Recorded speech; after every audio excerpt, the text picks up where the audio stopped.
Your church is probably losing 73% of first time visitors, not because of your message or worship, but because of what happens after they leave. Harvard found that following up within just 1 hour makes you 7 times more effective. Yet most churches take 42 hours or more to respond back. Today, I'm sharing the exact 8 step system top churches use to transform visitors into members. Why not follow up before visitors even step through the door? This is about laying the groundwork and easing potential anxieties. How? Use plan your visit forms or pre registration options on your church's website. You can also monitor your contact forms or social media for new inquiries. The key is to incentivize this, offer clear benefits. For example, let us save you a seat. We'll help you pre check in your kids. Pre registered guests get a welcome gift. Highlight practical details like nursery availability. Here's the payoff: people who pre register are more likely to attend and tend to be stickier, meaning they're more likely to return. Next, you need to build a team. This is huge. Without a dedicated team for welcoming and follow up, that responsibility often falls solely on a pastor or becomes a scattered effort among staff and or a few dedicated churchgoers. What you need is a cohesive group of passionate members forming your welcome and hospitality team. These aren't just friendly faces. They are a strategic team. Your ambassadors have warned, ensuring no visitor is missed and follow up is consistent. If you're wondering how to build such a team, we included a free guide. This team is non negotiable for growth. They bring your welcome strategy to life. Now let's get strategic about the visitor's actual journey. This brings us to point number 3. You need to develop a clear visual pathway for a first time visitor, guiding them from their initial visit to becoming a connected member or volunteer. For example, think about it this way: what is the journey from first visit to return visit? After the second visit, do they attend a membership class or a small group, or perhaps join as a volunteer for an event?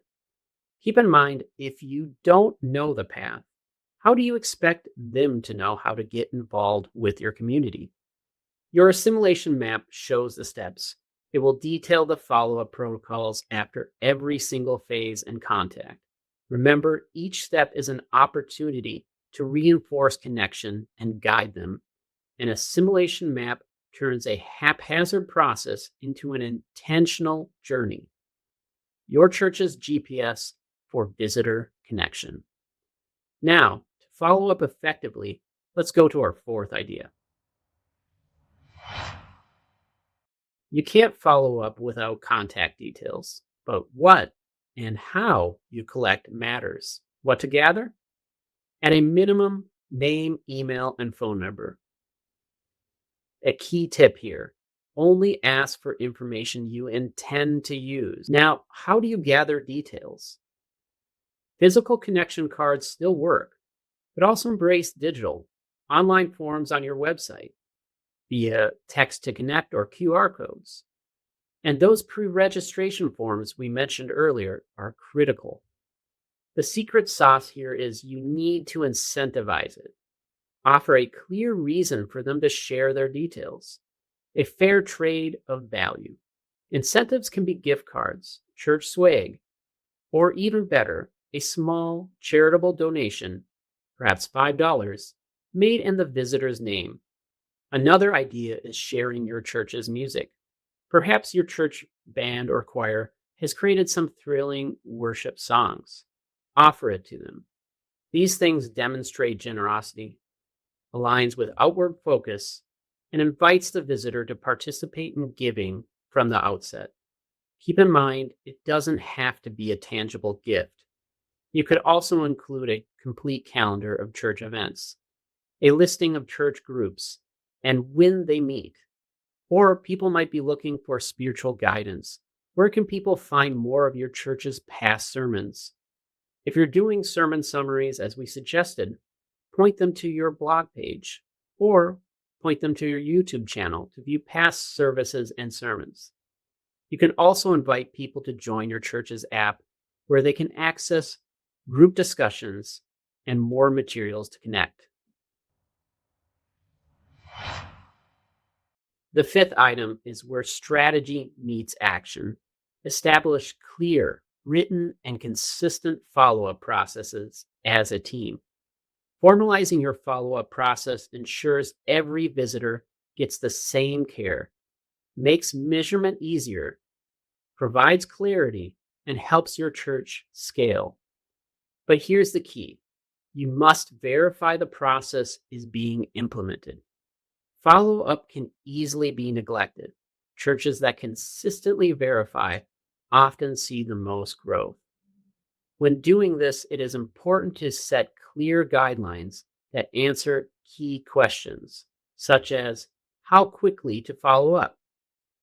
With this question, the answer is the faster the follow up, the better. Most churches follow up on the day of the church service. Although there isn't much data on the success for follow up rates for churches in particular, there is plenty of general follow up data for organizations.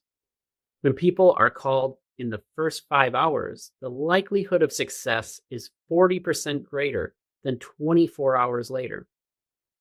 For organizations responding back within an hour, results were 7 times better, according to Harvard Business Review. Now, these results include businesses, but keep in mind the world has grown more fast paced, and people, fair or not, expect fast responses. As a church, you might not have as much expected of you, but response time should still be quick. Aside from the pace of the follow up, you'll also want to set guidelines that clearly answer the following questions.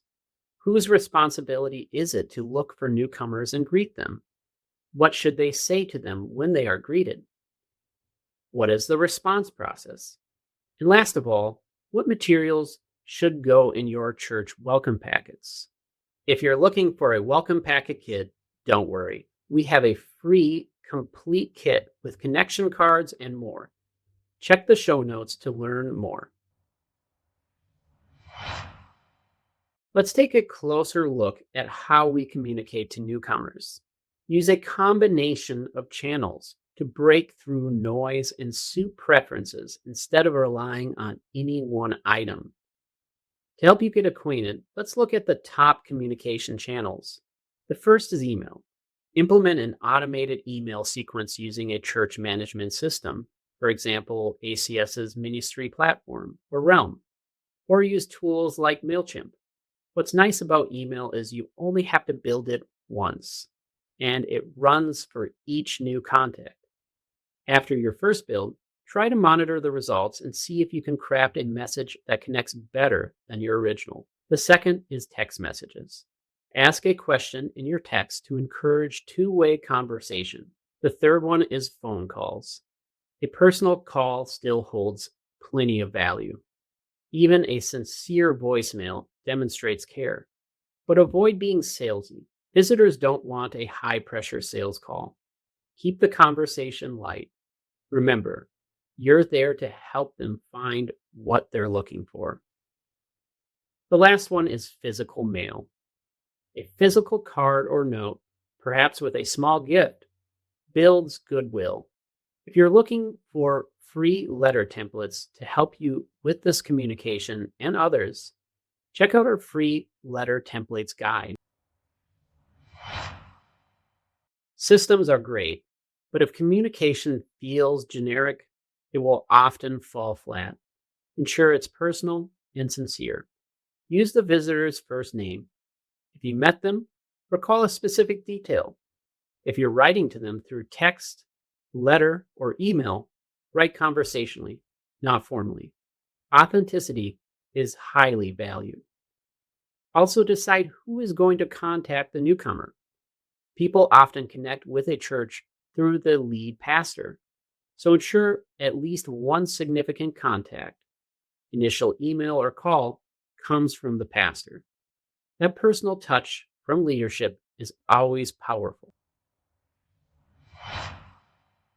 Consistency is vital to show guests they're important and help them feel seen. One or two messages are rarely enough. Follow up weekly for an extended period, at least 5 weeks or about six total messages. Why do it this way? Many guests don't have a regular church attendance habit. Consistent, gentle reminders and invitations help them form one. Don't think of yourself as being pushy with these messages. You're just persistently welcoming, staying top of mind in a caring way. We've covered a lot, and there's still more to explore.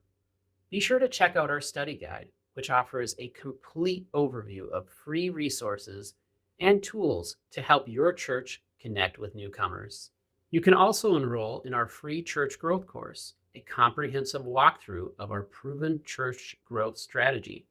It includes step by step guides, practical tools, customizable templates, and advanced prompts to make growing your church easier than ever. If you're also interested in the advanced prompts we use, we included a link to them in the description and in our study guide. If you found this helpful, please like and subscribe. It supports us in creating more free materials, courses, and guides like this one. And if you have any questions, feel free to leave a comment. We're always happy to help churches grow, improve giving, and boost engagement.